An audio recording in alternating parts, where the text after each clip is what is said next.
మరో breaking news చూస్తున్నాం. Satyavedu MLA ఆదిమూలం వ్యవహారంలో కీలక పరిణామం చోటు చేసుకుంది. ఎట్టకేలకు ఆదిమూలం బాధితురాలికి వైద్య పరీక్షలు ముగిశాయి.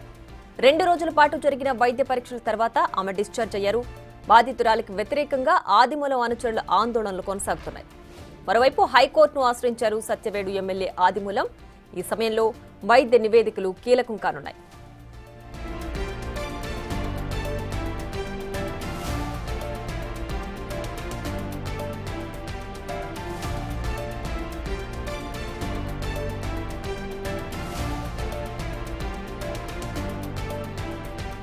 ఇక ఆదిమూలం వ్యవహారంలో కీలక పరిణామం చోటు చేసుకుంది. బాధితురాలికి వైద్య పరీక్షలు కూడా పూర్తయ్యాయి. దీనికి సంబంధించి పూర్తి డీటెయిల్స్ మా ప్రతినిధి దామోదర్ అందిస్తారు. దామోదర్, చెప్పండి, ఆదిమూలం వ్యవహారంలో బాధితురాలికి పూర్తి వైద్య పరీక్షలు పూర్తయ్యాయా? ఇంకా ఏమైనా ఫార్మాలిటీస్ ఉన్నాయా? పూర్తి డీటెయిల్స్ ఏంటి దీనికి సంబంధించి?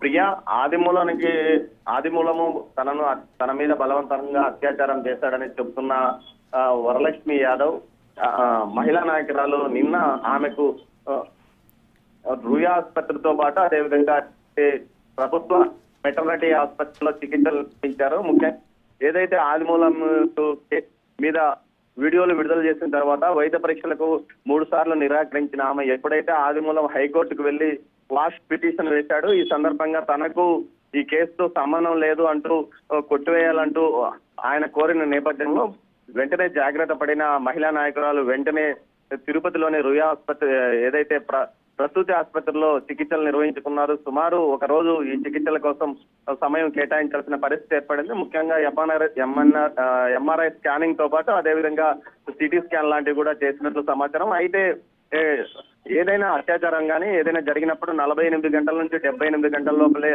అవశేషాలు ఏదైనా బయటపడే అవకాశాలు ఉంటుందని చెప్తున్నారు. అయితే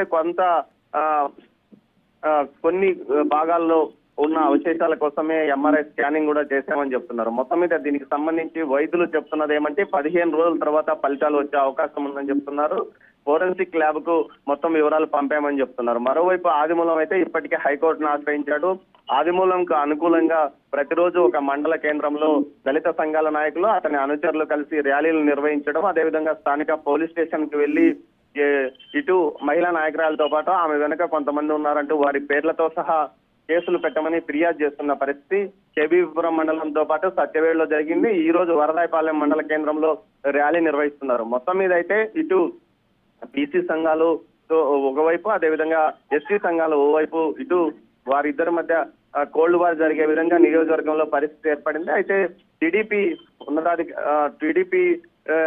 అధిష్టానం మాత్రం ఈ విషయంలో ఇప్పటికీ సస్పెండ్ చేశాము, తర్వాత కేసు ఫలితాలు వచ్చిన తర్వాత పూర్తి స్థాయిలో చర్యలు తీసుకుంటామని చెప్తున్నారు. అయితే ఆదిమూలం ఈ కేసు విచారణ కూడా జరగకుండా స్టే కోసం ప్రయత్నాలు చేస్తున్నట్టు తెలుస్తుంది. ఇందుకోసం ఆయన తన న్యాయవాదులను కూడా హైకోర్టుకు పంపినట్లు సమాచారం. మొత్తం మీద అయితే ఈ కేసుకు సంబంధించి ఇటు వైద్య పరీక్షలతో పాటు అటు ఏదైతే బీమాస్ ప్యారడైజ్ హోటళ్లకు సంబంధించిన 105, 110 రూములకు సంబంధించిన డేటా సీసీ ఫుటేజ్ మొత్తం సేకరించినట్లు సమాచారం. దీంతో పాటు ఆగస్టు 10వ తేదీన ఆదిమూలంతో పాటు ఆమె ఇక్కడికి ఆ హోటల్కి వచ్చారా అన్న విషయాల్లో కూడా రికార్డెడ్ గా వివరాలు నమోదు చేస్తున్నట్లు, సీసీ ఫుటేజ్ లో వివరాలు కూడా తీసుకున్నట్లు తెలుస్తుంది. మొత్తం వీటన్నిటినీ ఫోరెన్సిక్ ల్యాబ్ కు పోలీసులు పంపించారు.